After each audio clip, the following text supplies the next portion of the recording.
Welcome back to Behind the Yellow Tape, a podcast where we devolve into the fascinating world of forensic science, criminology, and the pivotal role they play in solving cases. Today, we'll be peeling back the curtain on a critical aspect of criminal investigation, eyewitness testimony. We'll explore how this element of crime solving can vary significantly from one person to another. Examine a famous historical case and tie it to a current event that echoes these themes. Good morning, good afternoon, or good evening. Whenever or wherever you're tuning in from, welcome back to another episode of Behind the Yellow Tape. I'm your host, diving into the complexities of criminal justice and forensic psychology. Today, we're focusing on a cornerstone of many criminal investigations, eyewitness testimony. It's a topic that fascinates me because it's where human perception meets the law. But as we'll see, our perceptions aren't always as reliable as we might hope. Let's start by exploring something fundamental I learned from our recent learning module: the variability of eyewitness accounts. Psychology research has shown that numerous factors can affect an eyewitness's ability to recall events accurately. These include the lighting at a scene, the witness's stress level, the presence of a weapon, and even the length of time they observed the event. It's not just about what they saw, but how their brain processes and remembers it. For example, in high-stress situations like a robbery or an assault, adrenaline can both sharpen and distort our memory. Interestingly, while some details might be remembered with heightened clarity, others may be completely forgotten or misremembered. Now let's pivot into a famous case that drastically highlights the potential pitfalls of relying on eyewitness testimony. The Lindbergh kidnapping in 1932. When Charles Lindbergh Jr. was abducted from his family home, the investigators heavily relied on the accounts of witnesses who reported suspicious individuals around the Lindbergh estate. Based on these descriptions, Bruno Richard, Hampton was arrested and eventually convicted. However, debates raged about the reliability of these eyewitness accounts and whether they might have been influenced by the intense public and media pressure to solve the case of the century. Fast forward to today, and the challenges of eyewitness testimonies remain relevant. We can see this in the case of Kevin Strickland, who was convicted in 1979 for a triple homicide in Kansas City, Missouri. The conviction was largely based on the testimony of a survivor who initially identified Strickland as one of the shooters. This eyewitness was the sole direct evidence linking Strickland to the crime despite several inconsistencies and the absence of physical evidence tying him to the scene.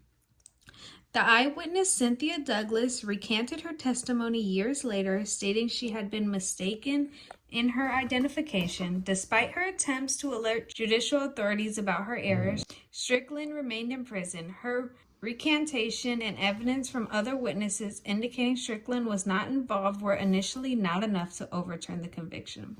The case later gained renewed attention decades later in 2021. In November of 2021, after more than 40 years in prison, Kevin Strickland was exonerated by a judge, ruled that the evidence used to convict him, primarily the eyewitness testimony, was no longer credible.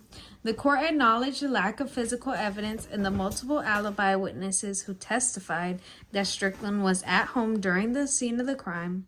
Strickland's exoneration brought significant attention to the issues of eyewitness misidentification and the challenges of overturning wrongful convictions. His case highlights the ongoing need for reform and how eyewitness testimonies are used in criminal trials and the importance of mechanisms to review and rectify wrongfully convictions swiftly.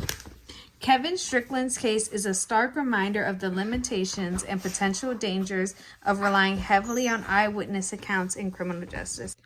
This raises important questions about the justice system and the psychological underpinning of memory and perception. How can we improve the accuracy of eyewitness testimony?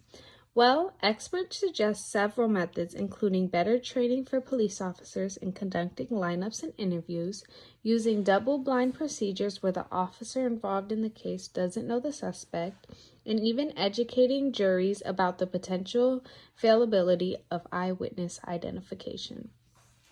As we wrap up today's episodes, let's remember the weight and responsibility that comes with eyewitness accounts in criminal investigations. Now, what is this saying? Is it saying that all eyewitness testimony is bad? No, it's saying that it cannot be solely relied on, which I agree with. Yes, some people have incredible memory and are able to remember the smallest details, but others may be impacted by outside factors. So it's all just depending on the case scenario. And I think it needs to be delved deeper into when looking at eyewitness testimony. My closing thoughts on eyewitness testimony. As I've said in the episode, I think it's a 50-50. It can be very useful, but it also can be hurtful. Because if a crime happens and you have 20 different witnesses and they all say something different about the suspect, one might say he was white, one might say he was black, one might say he was tall, one short, one medium height, one fat, you really don't know what to go off of. But in other cases, you have really strong witnesses who remember even the littlest details to help you catch this individual. So again, it's all about the person, the situation. I think for arrest, this is just my opinion, I think for arrest, it should not be based on eyewitness testimony. I think you need more than eyewitness testimony to go to trial about a crime. You need, and now that we have so much other evidence, or we have so much other technology such as DNA, blood splatter analysis, we can see gunpowder residue, so much that we can use on top of eyewitness testimony. So much we can use on top of eyewitness testimony that we don't just need to rely on that to make our case. Well, those are just my final thoughts, and that's all for today's episode of Behind the Yellow Tape.